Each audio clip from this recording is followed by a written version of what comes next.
মুঠতে আপুনি 2-3 কোটি টকা যোগাৰ কৰিব লাগিব সেই টকা যদি আপুনি কৰবা পৰা চুৰি কৰি আনে তথাপিও চলিব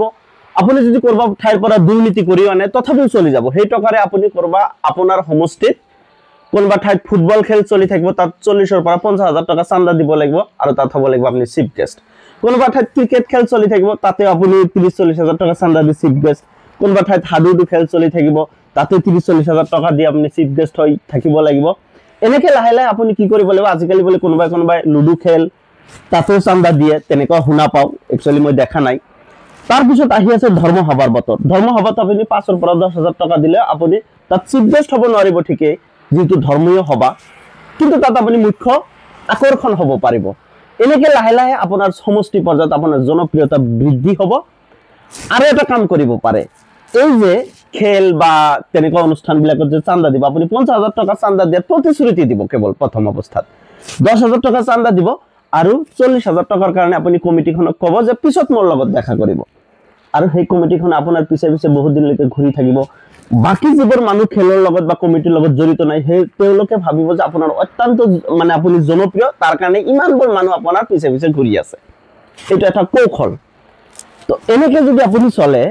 আপোনাক কোনো মানুহে আপোনাৰ যোগ্যতাৰ কথা প্ৰশ্ন নুসুধিব কাৰণ আপোনাৰ টকা আছে আপুনি ফুং ফাং কৰাৰ এটা কৌশলটো জানে আপোনাক অহা বিধানসভা নিৰ্বাচনত মানুহে অত্যন্ত জনপ্ৰিয় বুলি ভাবি আপোনাক বিধায়ক পদৰ কাৰণে মানে প্ৰচাৰ চলাব বা কুস্কাৰ চলাব আৰু এটা সুবিধা আছে যে আপুনি আজিকালি নতুনকৈ আহিছে যে পোৰ্টেল বিলাক চুঙালৈ হাতত ঘূৰি ফুৰে তেওঁলোকক যদি আপুনি মাজে মাজে 500,000 টকা দি থাকে দেখা পাব যে তেওঁলোকে আপোনাৰ ফটো কৰবা মানে সোশ্যাল মিডিয়াত দি প্ৰচাৰ কৰি থাকিব যে আপুনি সমষ্টি পৰ্যায়ত অত্যন্ত জনপ্ৰিয় এজন নেতা তাৰ পিছত আপুনি দলীয় টিকট কিবা কিবিকে যদি আপুনি লৈ আনে আপোনাক মানুহে বিপুল ভোটত জয়যুক্ত কৰি দিব তাত কোনো চিন্তা কৰিব নালাগে কিন্তু আসল খেলটো কেতিয়া হ'ব যেতিয়া আপুনি বিধায়ক হিচাপত নিৰ্বাচিত হ'ব তাৰ পিছতেই মানুহে তেতিয়াহে আপোনাৰ যোগ্যতাৰ কথাটো গম পাব যে আপুনি বিধানসভাত গৈ সমষ্টি বাকিৰ কথাই হওক বা নিজৰ কমিউনিটিৰ কথাই হওক বা বিভিন্ন সমস্যাবিলাকৰ কথাই আপুনি মাত মাতিব পৰা নাই কাৰণ আপোনাৰ তাত যোগ্যতা নাই আপোনাৰ কেৱল মাত্ৰ আছিল কি টকা পইচা আৰু কিছুমান মানে মানুহৰ লগত কেনেকে ধুৰন্ধৰ মানুহে যেনেকে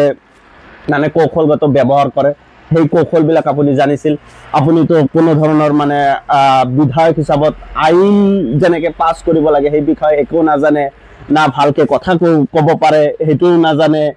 মুঠতে আপুনি কিছু নাজানে কিন্তু তথাপি আপুনি কি হৈ থাকিল বিধায়ক আৰু এই কথাবিলাক মই একানে কৈছো আমাৰ যিবিলাক সংখ্যালঘু অধ্যুষিত